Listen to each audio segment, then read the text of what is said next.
And we're all knotted up 1-1 as we head into map 3. Loud pick up the map win of Haven over Evil Geniuses. And now, well, if you're an EG fan, I think you're kind of happy given the circumstances, seeing the scoreline being this way, seeing EG be as competitive as they have been. But Mimi, it was very clear at the end of that one. Boy, oh boy, did Aspas and Loud just turn up the heat. That was scary. They did, but what the hell was that game? The last half of that one was just ridiculous hero play after hero play. There was like 3 rounds where Com clutched a 1 versus 3 down C long. One, he almost didn't quite pull it off. It was just absurd. We're used to seeing Loud play these really well put together, structured games. And EG, we kind of expect that after map 1 as well. But this was just chaos, Riv. Yeah, I don't feel like it's either team playing bad, too. Like, Loud's not playing down. EG is definitely stepping up and meeting Loud at that caliber of play. We see the first kills here in this and why Loud was able to take such a catapulting lead towards the end of that catapulting 3 rounds. But see that Aspas was so unhappy with what was going on. Even after his 4K, we see this guy is just ice cold because I feel like Loud thinks as well, this isn't what they should be presenting on the stage. They may feel like they're underplaying. This is definitely, for Loud, something that they are feeling disappointed that the series has come this close. You saw it from their faces when we saw that little huddle at the beginning there, that this is something they came in, they expected to win. They expect greatness from themselves. Yeah, well, they were able to pick up the win here, so almost done, at least, for Loud. But let's talk about EG, though, because you're right, Mimi, the individual pop-off plays, the hero moments that we were seeing from all these players. Calm. This guy was awesome, too. Like, Georgimo, like the way he goes on top of the box is like everything about that was great. It's such great moments from these EG players. You're seeing the raw individual skill that they have, and also their ability that even in games that get chaotic, that get wild, it's almost a different skill to come up with that game plan on the fly, to go for that wild play and actually win the rounds. And these are the kind of moments we were like not seeing for EG in the first few weeks. It's one of the things that's really surprising me. You look back at the mini-map, if you look away from around, and you're like, wait, EG's scaling into this. They're going into the defensive side. They're going deeper. They're taking better spots. Instead of backing up, you think the EG played this really orchestrated defense where they're behind C long or they've left the site and you're ready for the retake. They're trying to get in their opponent's face. They're trying to make Loud sweat here. And that's what you have to do. You can't just let Loud freely walk around. You have to put the pressure on. But for every one of those fantastic moments from EG where someone popped off, they won around and continued on, there were also moments where they were letting things slip, where Loud was doing the same, winning an eco, winning like a scrappy clutch round. These were the things that lost EG this game. Honestly, it should have been a 2-0. It was just these eco rounds that kept Loud in it. It's just the devil's in the details, right? And the eco rounds are so pivotal because you would think, it's eco, more than likely, statistically, sure, it's favored for the team that has the better guns. But to see the way that Loud put the emphasis, and I remember speaking to Fraud about this at Lock-In and how important it was for this team to emphasize their ecos because they realized, Riv, that could be the thing that wins them the game and puts them over in the series. We saw that happen literally just now. Absolutely. You kind of see in that eco round how EG started to take more 1v1s. You get a little relaxed. You start pushing off. And if you play that like Loud, you play it slow. You make sure, at least in the beginning, you can extract a little utility out of your opponent. It's much easier to walk in there and look for those sheriff headshots, knowing you might get the 1v1 and not a guiding light to your face. Yeah, and the issue is you really cannot give Loud any quarter because they will take it. And Aspas is a perfect example of that because at the end of the game, Mimi, it just felt like Aspas went into full-on devil mode and just decided, I'm going to just destroy everyone and end this game and we can go to map 3. I feel like I'm watching the same thing play out again versus Sentinels. They get dominated map number 1. Map 2, it's Haven. They almost lose it, 13-11, but Aspas pops off and keeps them in the game to end up winning the map at the end of the day. This guy, when his team starts losing, when mistakes are made, it almost just seems like he gets pissed. Like you saw his face. Blood red even when he won the clutch, even when he got that crazy ace, he's just like, guys, this is enough. We should be stomping this game. You realize why he is a jet only, and it's not in these situations he asks for more util. He goes and does it He is the himself. util. He is the util, he is the attack, and he is the defense as they pull back. Like, yeah, when Aspas starts to do that, the MVP starts to just go higher and higher on the board. Yeah, my guy is everywhere all at once. Everywhere and anywhere all at once. I don't know what the movie's name is called. But anyway, point is, though, let's go ahead and move on as we look forward to map 3 in EG versus Loud. Again, I'm going to repeat that for everyone. We're in map 3 for EG versus Loud. Our best team in the league and one of our lowest rated teams in the league as far as standings are concerned are now going to be making their way over toward Pearl. And Mimi, I got to go to you on this because I feel like you're on the EG train right now. I think you're on the train with me. Do you believe? Do you believe? That's asking a lot of me to believe in EG, because the deeper we get into this series, the harder it is. We saw on Split, it was a clean, well-prepped game plan from EG. It was dominant. In map 2, we did not see that. It was scrappy. It was wild for EG to push that close. And now for me, I feel like Loud is stepping up. Loud should win this. I expect Loud to close out this series. It's going to be so difficult for EG to be competitive with this team across 3 maps. We go into the agent select now, and just quickly looking at the way the maps played out, I almost feel like Loud got trapped on map 1. Maybe they didn't prep too much, they prepped for 2. Who knows? Is the prep there for 3 for both teams at this point? Super Week is delivering. The Harbor Viper comps, we expect to see those. Maybe. Ooh, look at a fade though. A pivot out of EG away from this Gecko comp, which I always felt was a little bit gimmicky. They go more towards not actually a standard. It looks like they're going to lock in Harbor Viper. Instead, it's Harbor Astra and a second initiator in the fade with no duelist whatsoever. I'm trying to consider the options with this game plan. On defense, the Astra provides you value as an anchor player along with your Killjoy. You can fight against Harbor Viper. Maybe the fade is to be combined with flashes to spam through walls against Harbor Viper? So watching the EG comp with Gecko, it was Calm, right? Yeah, Calm had Mosh lineups. And if Calm can get Haunt lineups on top of B, then that will be able to keep the vision over the Astra smokes, over whatever walls they might have. So actually seeing how this might play out, I think Calm still has those lineups to be able to get really high top haunts and get this played out for the team. I think you're right. I think what the composition's idea is going to be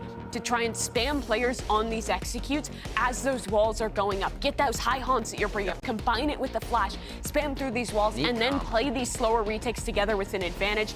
Is that the idea, or do they have something else cooked? Well, this is it. It's all about who wants it more, the plucky underdogs or the God Kings of VCT Americas. Let's go ahead and send it over to Brennan Sideshow for map 3. Thank you very much, guys. And we're about to find out, honestly, which direction this is going to go to. Will it be, the biggest upset that we've seen in quite some time in my mind as well, or Allow going to be really sailing at home? And, the desk was talking, Josh, to no end about these composition changes of EG. There's a danger to it. You're not putting too much prep time into one look. You're constantly chopping and changing. And it's one thing to have an idea of how you want to play against a certain comp, but it's another thing to put it into that practice. We just saw that materialized on Haven. At the same time, though, their attack side on Haven did look great. And they haven't changed too much here. They've only changed Com from Gecko to Fade. So I think they should be able to keep a lot of the other stuff intact. What I'm worried about more so is that they could not stop Loud's attack side. They just couldn't figure out whether it was retake or flood defending. They couldn't stop this. All the way through here. There's no time wasted, is there? Loud pushing forward, Sadak even scaling right through into the back of the side, and timing might be taken. A bit of running gun with a frenzy favored. Pushing forward, Jorgamo, not wasted time. Wants to take another fight. Back horse was compromised. Spike's still not planted though in the middle of all of this, because Aspas is just waiting for that one. He hears it. Catches. The Jet Lurk. Yeah. Of course. As is usual. The Jet Lurk and the Killjoy entry. And all the way from behind, Les is right there. Ready and waiting to pincer. Pissed around for Loud. Expected, anticipated, maybe, but listen. Every single one of these maps have started with Loud buying 5 frenzies, running in, and getting the win on the opening pistol round. And then they've gone in vastly different directions. Oh, yeah. I mean, try and predict the outcome now. Yeah, I'm not even going to bother. I'm not going to bother. I'm just here for the ride. I did not expect this match to be as good as it has been so far, and I think there's all the chances in the world for EG to come out and win, or Loud to showcase that that blip against Sentinels was just that, a blip. Fight to be taken. This is a heavy stack, EG. They don't quite have the guns for it. And when you try and fight towards A main, plenty of positions for the attackers to try and play that anti-flash position. Interesting though, the fact that they comboed up the flash with the haunt there. Trying to remove all of these weapons, as many as humanly possible. And this is a significant amount of damage done to the economy already. They've removed that armor from Sadak and 2 years. Boostio being as low as he is. I don't think he's going to be... Yeah, okay. Spam down and just into the corner. Expected of it, but... They have plant money. Les still was yet to buy. Yep. I think overall Loud is still going to be fine here. They're still going to have a great buy moving into the bonus. I'm looking at the opening kills. I mean, I can't tear my thoughts away from the way that this series has just swung back and forth in terms of those opening duels. Yeah. 13-3 and then 4-19. Just oscillating wildly. It could not be more different from map 1 to map 2. So that's what I've really got on my mind here. And you see the potential for an early clash over towards B. There's no single player to watch on EG's defense. It's a team effort. Using that high tide just to cut across. Taking away that space from Loud. There's respect shown here because they're all the way backing through. In fact, they're anticipating it. They're expecting a pot flash play.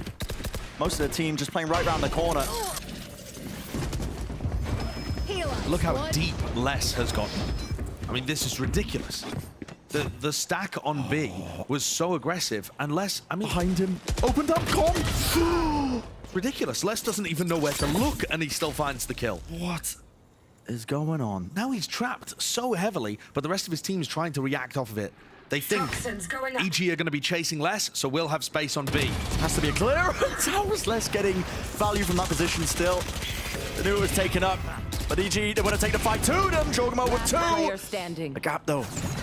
Into the smoke there, just gives the opportunity for 2 years to rip the head off away from Ethan. It feels very similar to Haven. They're actually using their utility nicely for Jorgamo to peek and try to make something happen, but Loud are still getting it into an advantage situation. 2v1 post plant on the bonus. It should be quite clean from Loud as well, playing together. The backside of Horse, Demon 1 left guessing in terms of where they could be. There's no walk towards, no casual jaunt into the back of Horse to see if he can catch Stat 1 fight 1, but as that was happening, it was Aspas for the reclear. Safety. No charges left. Very nicely played there by the 2 Loud players remaining. I think already we've seen chaos. The positioning from Les in this round indicates to me that Loud are continuing their theme from the end of Haven. Yeah. If EG are going to go for these set elaborate plays, Loud are going to go the opposite direction. More puggy and just trying to find holes in the defense. And that's what Les did. You know, that is not a planned round from Loud, having Les deep in enemy spawn. It's valid. Lean into it, that individuality. Don't play so structured. Let Les make those plays by just lurking through into mid and seeing if he can crack open a side or 2. Maybe even a couple of heads. A side completely vacant. Nobody anchoring, no one in sight. Still got to use the util to clear it though because of that heavy stack. EG now starting to rotate through. Aspas. There's danger with this one, yet still confidence to take a fight like that, especially with the dash active. Safer than it seemed, so backs away that first player advantage. EG going to be left wondering how do they want to play this one. There's honestly not too much value in taking away guns. Close corner, up towards the box, and they swarm the position. Look at the way that Aspas and Les are playing that situation. It's an anti-eco, and they are running at EG, determined to dominate them. I'm confident that that's what's going on here. They are coming in, trying to make a statement in the first few rounds that EG do not belong in this kind of situation, map 3 against Loud. I mean, look at this. He's just running forwards, no utility, fear. No teammate. No fear of giving away your rifle that you purchased. It's... I mean, and the way that Aspas played, just pushing into the A-link, looking for a kill and then backing off. These aren't elaborate set plays. This is Loud brute forcing their way through EG. Leaning back into that individuality, and yeah, they've got the confidence there, and you know, dare I say, a little bit of disrespect Yeah, that's what it feels like. Actually, that's what it's felt like from the very beginning. The disrespect initially showcasing from Loud in the sense that they always wanted another peak after the utility had pushed them back. But that got really heavily punished on map 1. The question here is, does EG have the answers? If Loud do just decide to run it down, can EG stop them? Do they have the right tools and the right play on the fly to really prevent us passing less bulldozer in them? And for a team like EG, they put a lot of emphasis into those preset ideas. There's nothing better to throw them off than just, you know, throwing everything you've got at them. Playbook scattered to the winds, taking those fights early.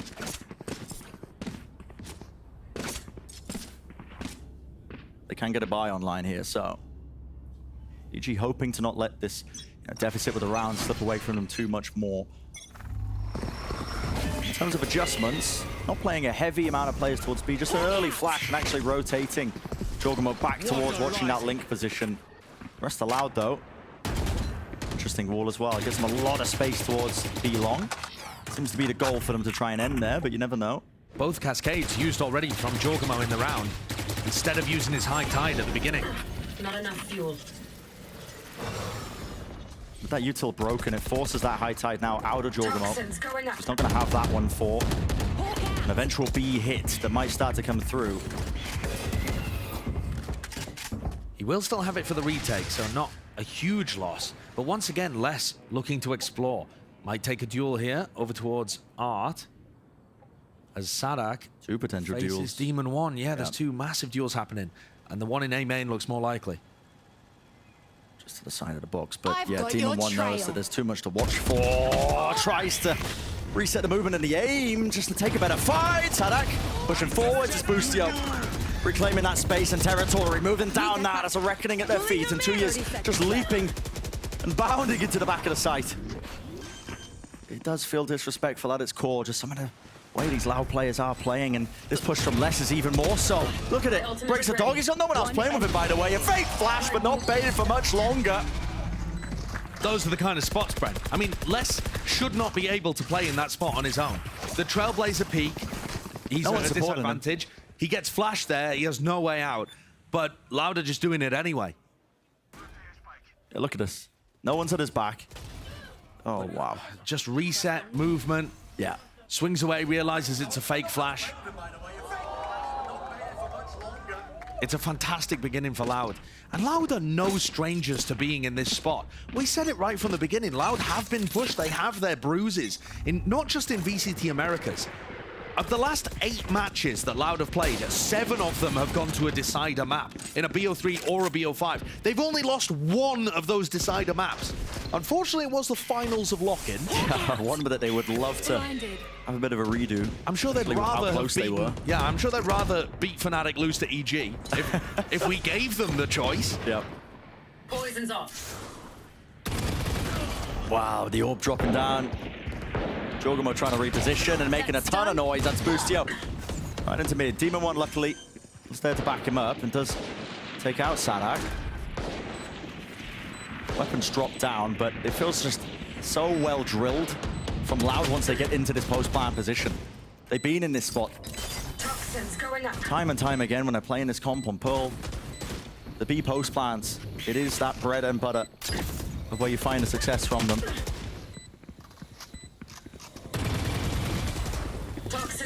Down. It does feel like Loud are just going to run away with this half. Of course, EG, they'll get weapons on board for the next round, but all of the plans that EG have tried, thus far unsuccessful. Really, what EG are going for is a very heavy set play on one area of the map, and then if that fails, they're trying to go back into something a bit more basic. But Loud are being able to read the threat and play a spread default, and the players that are lurking or playing alone are just winning their ones, and suddenly the map is completely open. Yeah. It's so simple at its core. Feels silly to say it out loud, but it's exactly what's happening. I mean, winning the opening duels here, and just to hit back the same point that we were talking about, the difference of composure between a team like EG. They don't really have that kind of big level experience. Of course, some of the players do, like Ethan, but for Loud, they've been in spots like this before, and they've angered them, haven't they, EG? It feels like it. Les takes a ton of damage there off the rip, and maybe that'll make him uninclined to go for the plays that he's been doing before, but getting a heal up from Kawanzin might just get his confidence levels back up too. Look at the positioning of EG. They're all just clumped up together. They have no map control whatsoever. Yeah. A Prowler reclear of B-Link sets Boostio on that angle, and the Killjoy utility is still holding down the A site to some degree. But it feels so retake heavy. They got ults for it. Well, good odds for it. I am wondering what the extra level is for Loud now here, waiting for that lockdown to come through, so not overstepping themselves, not over peaking, but they are going to have to play this post plant away from the site. I mean, the Viper's pit dropped down, but there's a Cosmic Divide used. Nana hit starts to come through. Seekers as well. Pop Flash play denied any sort of info or gain, and as well as that, the lockdown. It's a heavy committal. But the entire war chest is being used. The lockdown does not cover the whole Viper's pit, so they can still stay in this at the edge. Bought onto the back now. Util to try and clear it. I hate it when it comes down to this with these rounds spammed out. All of that post plant. Util running, got him from Ethan. Even it out, but again, just spraying him through all the way down. A rat-a-tat-tat goes the weaponry. It's Loud with 4 players surviving. We get a pick. And that's everything from EG. They've just thrown everything they had into that round. And that was everything. To try and hold the momentum, that's all the weaponry, all the ultimates. Like you said, Brent, the entire war chest. And they've come up utterly empty. It does look like this final map is going to be an incredibly disappointing end to what was an insanely competitive series in the first 2 maps. Yeah. Maybe EG can show us something towards the end of this half or in the next, but it feels like this 3rd map is really showcasing the tier difference between the teams where Split and Haven did not. Dangerous to face a team like Loud on this map as well, despite their early loss. And yeah, I mean, kills just going their way. This is Sadak just not even supported. He's on the opposite side of the map there. He's just controlling the push, though. It's Demon 1 that takes the unfavored fight. Oh. And everyone on EG's falling apart. They're all trying to make their own individual play to try and recover an eco round, to try and recover a player disadvantage. Yeah. And Loud are eating it up. There's no weaknesses in the play from Loud. Spike planted. Even on their individual basis, they're just winning every single fight they want to take. But what a difference that is compared to Split and Haven. Yeah. Apart from the final, what, 3, 4, 5 rounds of Haven, where it really felt like Loud were able to just do that, just disrespect EG. The rest of the match, EG have been right there and using fantastic utility to set themselves up for favorable fights to the point where the skill difference doesn't matter. It was a different tale being weaved, wasn't it, towards the beginning of the series, but now I've just got to keep hitting home the point, I think, you know, that difference in experience. Loud players, they've been in, you know, multitude of scenarios when they've been on the stage. And moments like these, you know, when you're being pressed where EG, they are the underdogs. They got that mentality coming into this match here. They know that it's winnable. They know what they've accomplished thus far, but it's so hard to, as well, bring it back up. And this is, I believe, the 2nd time I'm being used as well before even the first half is over. It's rough. It really is. Because we were talking about this in the first series. You know, Barner and Doug were discussing it. If you use both of your timeouts at this point, you can't have any input later on. And you're just kind of hoping that the opposing coach decides to call a timeout and you can finally talk to your players again. But I think now's a decent time for Potter to have some more input, because if they lose even 1 more round, the whole series falls away from them. And all of the good work that they've done, all of the prep, all of the pressure that they've applied to Loud, it just crumbles to nothing. Another L in the column, and not something that EG will be looking forward to. Nobody's really going to remember that one close game you had against Loud. People will remember the time you upset them, the time you pulled off the biggest upset in VCT Americas. And so do they have it, that medal available to them where they can bring it to a team like Loud, pull up the bootstraps? Be beautiful for the storylines, it really would, but Well, it starts in the first kill, Brent. It does. And thus far, Loud at 8-0. Placing alarm bomb. So that's got to change. They just just start has winning to. these fights.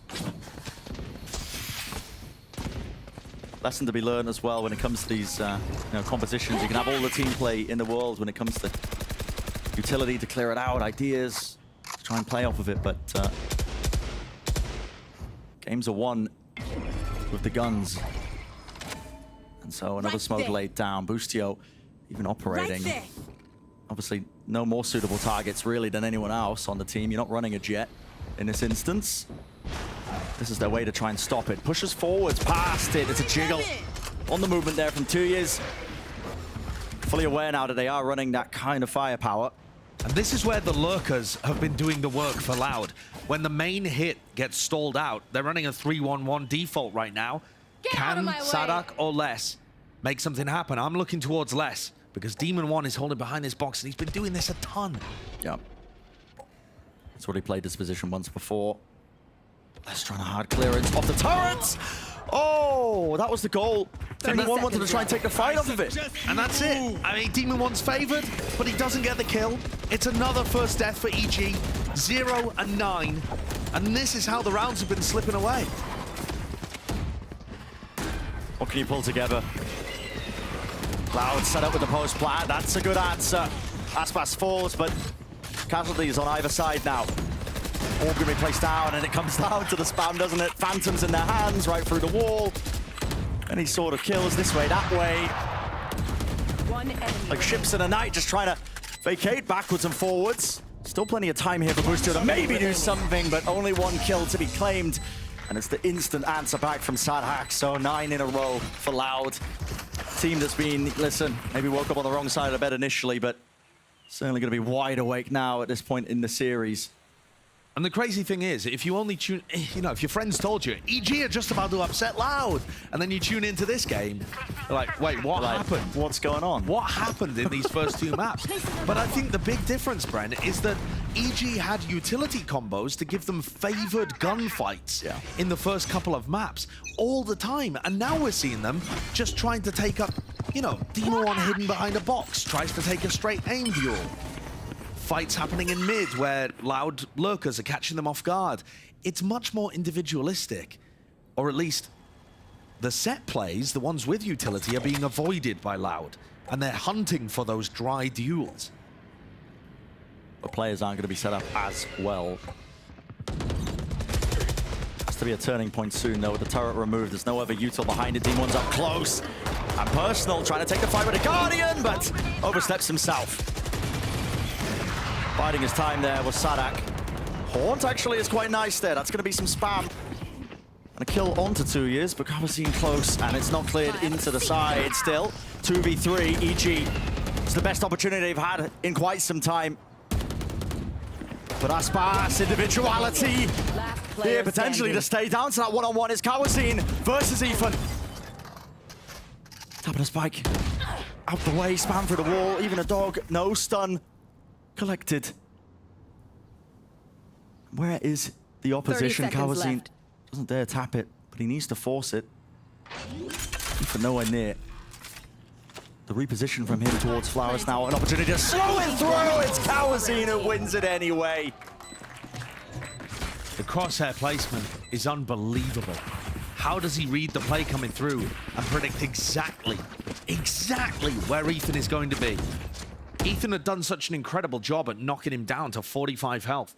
A massive health advantage, and yet it didn't matter. And neither did Demon One's opening kill. For the first time, EG were able to get that. Demon One with a Guardian winning a duel, again, where he wasn't really favored via utility, but he won it anyway. That was their first kill since round 17 of Haven.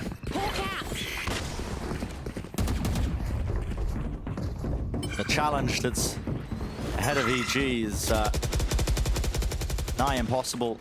Dare I say impossible, because even when they're winning that first duel, in that one instance, it was close, but oh no.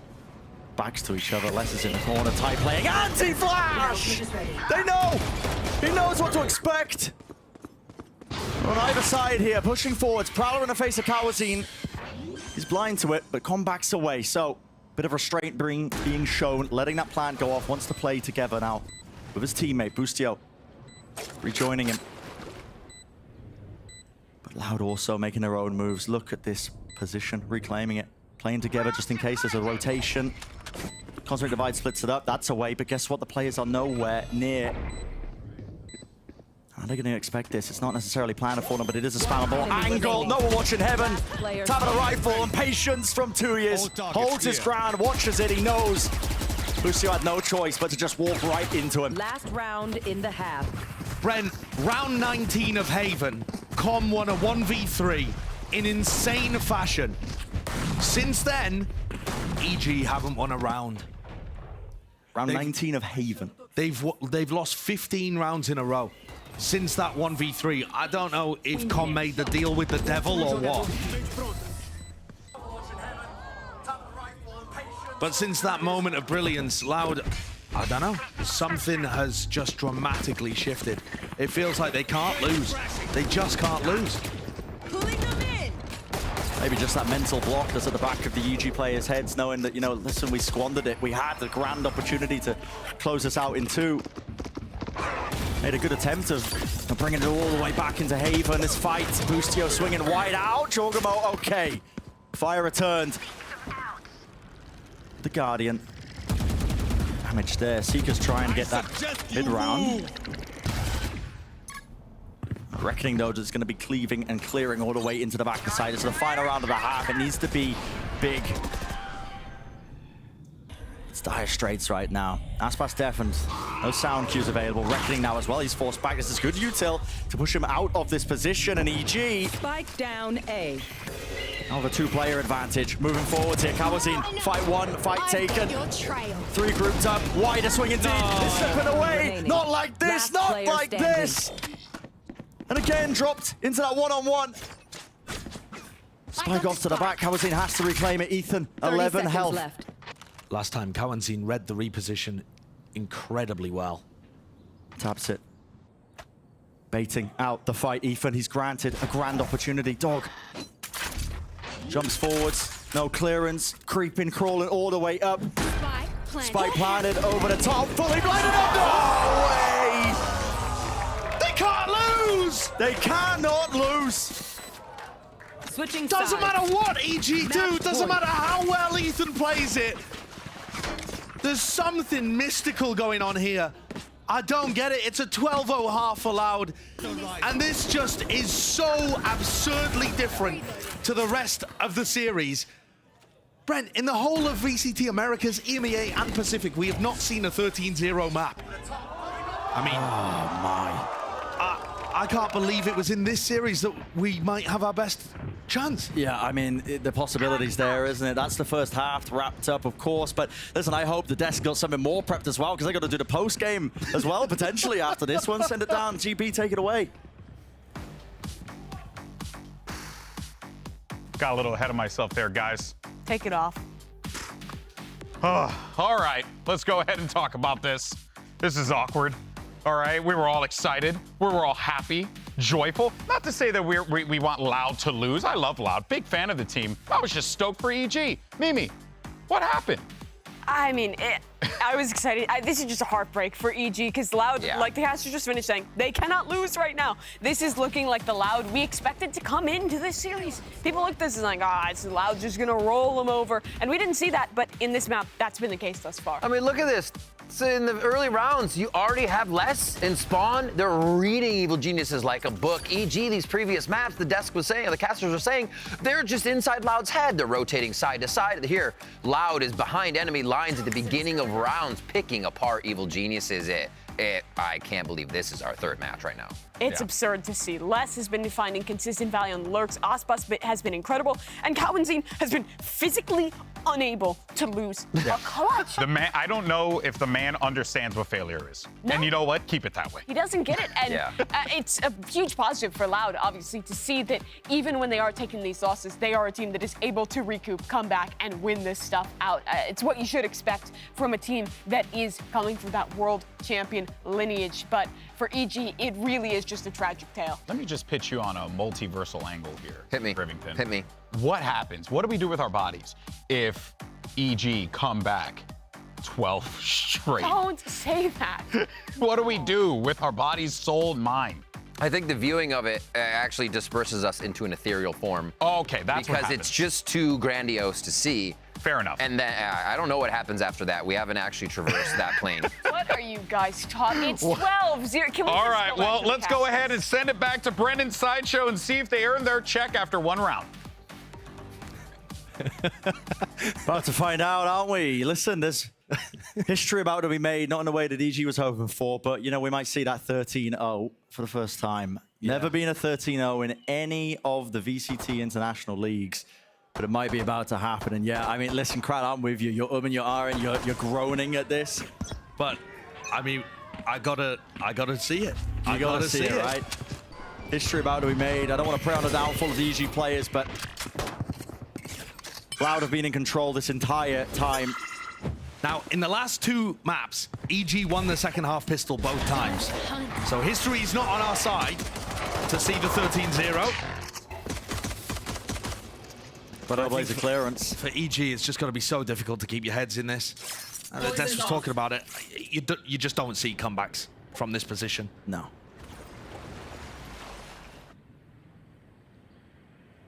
Close to the double doors here. Shorty in hands. Oh. Toxins going up. Any sort of lurk timing. Now the spike is actually leaning a different direction, but Bustio. First death. The first kill towards Loud. Now the spike is heading to the opposite side, so they've sold a fake. This is going to get it into a post-plant position. I think that Trailblazer is going to give him the idea, but there's no way Loud make it here before the plant goes down, surely. 35 seconds left. There's no urgency from EG, is there? They're still making sure that they clear all of this, and you can feel that hesitation in their play. left. 29, dropping down, but the spike's going to be planted without any sort of opposition. Side by side, shoulder to shoulder. Cowardine taking that first fight. So he was using utility, and with that Nano Swarm, okay, it evens it out. Into that 4-on-4. Loud trying to close this one out. Right here, right now. Jorgamo's in a close corner. This is unintended. 2 years has got one. Jorgamo doesn't win this one. Sonic and Les. And Ethan to deny the humility. He's got to win it out now. But so difficult, so damn hard, and it's the 13-0. Defenders. This series just had it all. It had everything. I was very, very convinced that we were going to see EG put up a serious fight. I mean, the first two maps were unbelievably good from EG. They brought the undefeated team in VCT Americas almost to their knees. And yet, the final map in the series, it was just a different world, a different universe.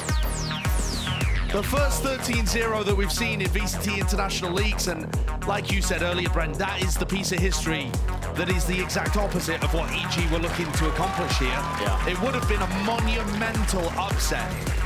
And I think they still deserve so much credit for pushing Loud incredibly far. This is another one of those series where it felt like, up until the final 4 rounds of Haven, EG could have taken it 2-0. And their prep was great, their teamwork was great, the utility combos were great, and Loud were shook. Except they turned that shookethness into being pissed. And then they just battered them into a pulp on Pearl. And all the preparation goes awry, doesn't it? On that final map, that's where the real difference lies. God, this was brutal to watch, but Really also just miraculous moments. The Loud players just could not lose. Coward seen in the clutch. That one, I mean, both of them taking down Ethan were played superbly. Vamos indeed. I mean, what do you say about that? I think it follows a bit of a pattern, though, that we've noticed whenever the upsets get close and then get fended off by these top teams. It's that you need to close them in too. Because a lot of the time, the underdog squad does not have the depth of their map pool, and they just don't hold on. There's only so much time in the week, you know, to put that preparation in, but that is where, you know, you see that divide. When you push all the way to the limits, there's a smile on Zadok's face. recalling his team to that 13-0, but listen, was shaky in the beginning, nevertheless. Still, listen, you say we've got to give credit to EG. We absolutely do for the first 2 maps as that happened, but yeah, heartbreak in terms of that. With the experience, just the difference was just there. It is a new experience for EG, right? They absolutely dominate map 1. They get dominated map 3. It's stuff to look at. It's stuff to think about. Your approach to the game, your mental place in that situation. I mean, just a ridiculous series overall. That's now 7 out of 8 matches for Loud that have gone to the decider, and they've won 6 out of 7 of those. So in terms of a team that's at the top but still getting pushed, yeah, that's Loud. But in terms of a team that goes to the decider and wins almost every time, yeah, that's Loud as well. Until when they go up against, you know, the top dogs in the EMEA. And maybe, hey, maybe the top dogs in Pacific will bring it 2-2. Possibility. Yeah, there's all sorts of possibilities. But listen, we might be getting ahead of ourselves as well. It's a bit of time off. We're going to go to a short break. We'll have the Verizon post-match interview and even more coming up from the desk right after this, so don't go anywhere. You don't want to miss it.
Welcome back to the Verizon post-map interview. I'm standing by with Tui's and our translator, Mateus, who's always exceptional at this, by the way.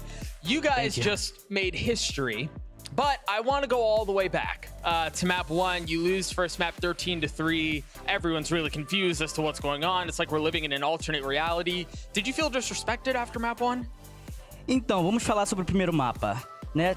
13-3, tipo, você se sentiu desrespeitado com a situação que aconteceu com vocês? Me fala um pouquinho sobre o que passou na cabeça de todos vocês. Pô, acho que no primeiro mapa nós entrou meio desligado mesmo, tipo, pô, era uma loud irreconhecível. E no segundo mapa a gente, pô, falando assim, pô, vamos criar vergonha na cara e jogar certo, né? Então, a gente entrou com tudo. Os meninos da IG entraram muito confiantes no segundo mapa, então foi um mapa muito difícil, sabe? Então, a gente entrou muito firme no terceiro mapa, cê é louco. Muita confiança. Well, on the first map, like as soon as we were done, we were just kind of very ashamed, honestly, to be completely frank with you guys. That kind of gave us some fuel. We went backstage, we talked it out, we barely looked at each other, but so second map, we came in and we were like, we need to show what we got and who we are. So basically, that's it. And on the third map, we just came in with fire in our eyes and did what we did. We'll end with map 3, but I want to very quickly ask you again about map 2 because it was also a close match. What was it that they were doing that was causing so many problems? Então, vamos voltar só um pouquinho no segundo mapa, porque também não foi tão assim, eles também estavam indo muito bem no segundo mapa. O que eles estavam fazendo, o que você acha da estratégia deles, o que aconteceu ali no segundo mapa com vocês? Eu acho que principalmente a jet deles estavam acertando muitos picks e tava sendo bem chato essa parte, sabe? Mas acho que foi muito mérito deles por sempre ter por exemplo, a gente ia ser, tinha um Brit, tinha um homem, sabe? Então acho que eles estavam acertando bastante também. I basically think that, I mean, EG they've been like pulling this off, you know, and they were using Jet quite a bit and pulling it off with them and stuff. So, I mean, basically just put some pressure on us when it comes to, you know, fueling everything that we had, and we still kicked some butt. Yeah, y'all did, especially on map 3. All right, let's talk about it now. You make history, the very first 13-0 in America's history. I mean, how good does it feel? Be honest, because I saw there was a little bit of body shooting and things like that. How good does it feel to beat them the way that you did? Então, vamos falar agora que vocês acabaram de fazer história, né, cara? Tipo, 13-0. Vocês fizeram história aqui no VCT Americas. Fala um pouquinho dessa sensação que vocês estão sentindo. Acho que 3-0 foi legal. Pra nós é um perfect game, então quer dizer que a gente tá muito alinhado e foi um jogo muito bom pra nós. Mas em resultado em si é só mais uma vitória e qualquer vitória é importante, não importa o placar. E foi uma sensação muito boa e a gente chegou muito confiante também. Show. I think basically like, you know, 13-0, like that feels pretty good. But when it comes down to it, it's just another victory. And we just gotta keep on doing what we were doing and just keep going with these streaks and hopefully take it all the way to the end. That was a very media-trained answer. I was hoping for a little fire. The very last question before you. You've gotten through Super Week. You walk away still with a perfectly good record. You've got Crew up next. Given how far you are into the season, what do you feel like is the outcome? Are we looking at the potential of a perfect season here? Então, vocês terminaram agora com o Super Week e tal, e a próxima match vai ser contra a Crew. O que vocês estão sentindo? Você acha que vocês vão levar isso, esse streak, no topo até o final?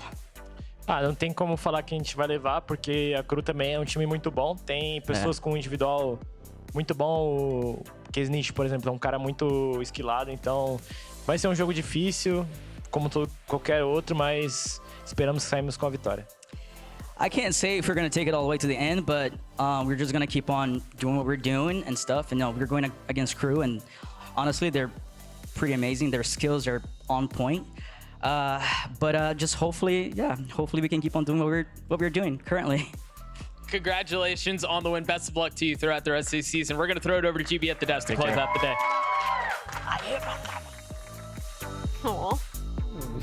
Thank you so much, Doug, for that Verizon post-match interview. And unfortunately for EG, they simply could not hang with the best of the best when it counted in Map 3 on Pearl. They find themselves, unfortunately, losing this series, but I think EG has a lot, at the very least, to take away from it as a positive. They were competitive. Outside of this one, they were competitive in Maps 1 and 2, Mimi. So that is something to praise them for. Just their competitive is the 13-0 graphic. I know, the timing wasn't great. Our producer Alex threw me under the bus. I'm kidding. I'm kidding.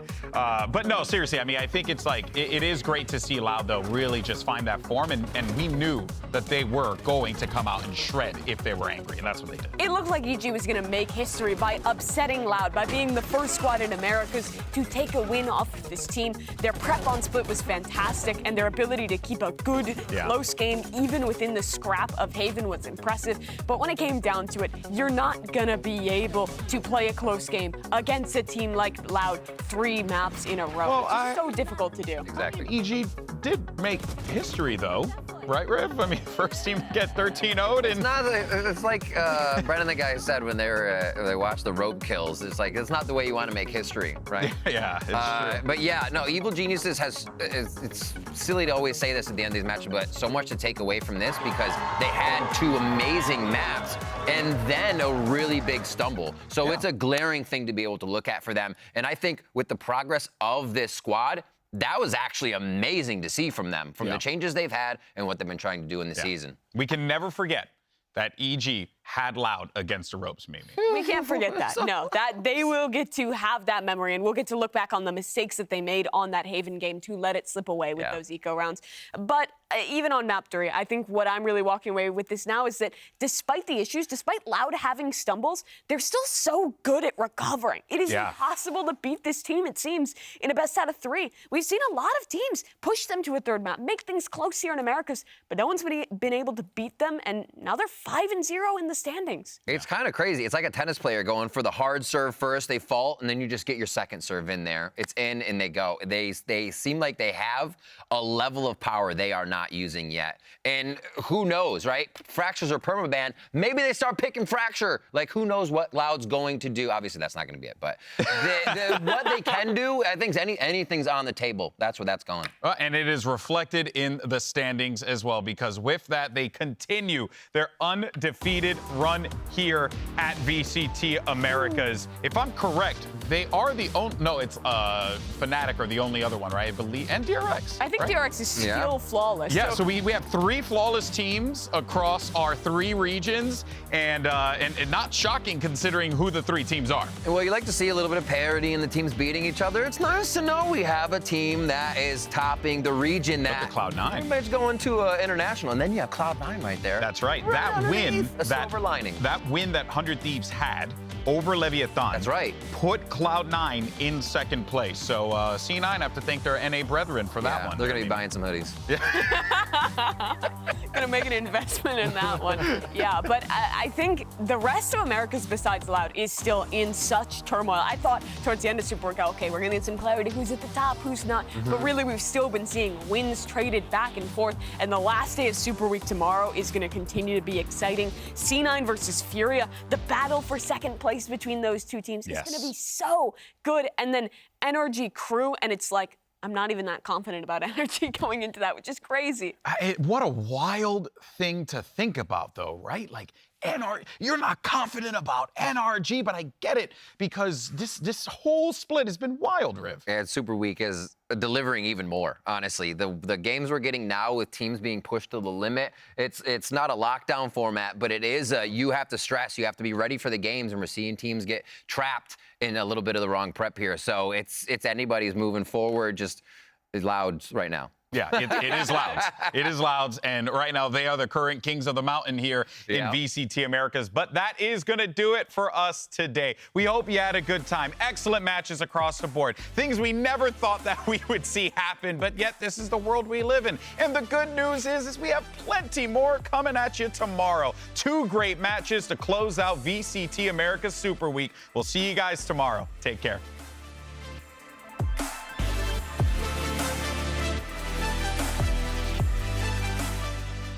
Two teams with a lot to prove here. For 100 Thieves, it's about really getting those dubs for that fan base, for that audience that really just wants them to be the absolute best in the world. And for Leviathan is to continue to prove to the entirety of the Valorant community, the Valorant competitive community, that they are the real freaking deal. Looks like a little bit of aggression towards mid, and Leviathan's ready for it. They're waiting. They're sent a couple just down to themselves.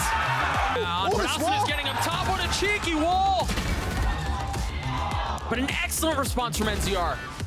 In the face of the reckoning, Stellar with nothing to do. Derek as well. Stellar's pre-firing that. Cloudburst will help a little, but Taco has to find more value out of his blades. Oh my gosh, Taco! Can Leviathan hold this down? They get the spike planted. The swing out is great. It's gorgeous as Leviathan take map 1. And they're expecting King all the timing. No way! Server clash on A. It's going to be a fight for a flank across the elsewhere on the map. But Cryo with 2 massive kills. But they're not checking those. What? Yes, they are. Cryo gets 4. Doesn't take the route all the way backside. Stellar waiting for it. Off of the flash. Stellar gets him. Dude, Stellar is on one. Clear the ult early on. Hunter's Fury from Derek, and that's going to get info. That's going to get damage. That's going to get 2. Again, off of the flash, takes aggressive space, drops a Paranoia. They've used the Seekers, but King gets 3. How does Bang do this? 13 seconds left, 1v2. Paranoia to buy some time. The reposition. He may be able to get this. He may be able to get this. 4 seconds, he's got to go. Oh my gosh, he does it. The Red Bull clutch and the war of attrition in favor of 100 Thieves. Here is Loud and EG take the stage. 2 fantastic teams, but Loud, the kings of the mountain, and EG Riv just looking for that miracle. Trying to take these fights down. Ethan's knocked to 11. Trades first back, and that's a lovely flank timings. Hopefully easy access now into the side. There's a flash as well to clear through the back of it. Timing, no. That's taken. Loud were more than ready for it. Viper's Pit, though, was dropped down a bit prior. Why not? It's the final round for it. Loud need a bit more. It's just less. Last one alive. Position. No, the Demon 1 wins it out. Demon 1 on this flank could be everything. And indeed, it is. Did they have a lineup for the corner? Sadak can keep this pit up. Yep, Pit's still up. 2 years. He wants to go down with a ship, yet still takes 2 down with him. Let's start to try and flood all the way in through the back, but they're being stumped and stopped in through the smoke. Oh my word, what is occurring? Running gun backwards with the frenzy. Tap, tap, tap with the ghost. It's all EG. And with that repeat, Les is finally brought down. It's Aspas though. What can he do? As the side anchor, smoke dropped down. A bit disorientated, but a no scope. Up close. Joimo trying to punish it. And time is starting to become once more an issue. Dash forwards, rifle, upgrade, no way! Jumps forwards, no clearance, creeping, crawling all the way up. Spike planted over the top, fully blinded up, no way! He's got to win it out now, but so difficult, so damn hard, and it's the 13-0. They brought the undefeated team in VCT Americas almost to their knees. And yet, the final map in the series, it was just a different world, a different universe.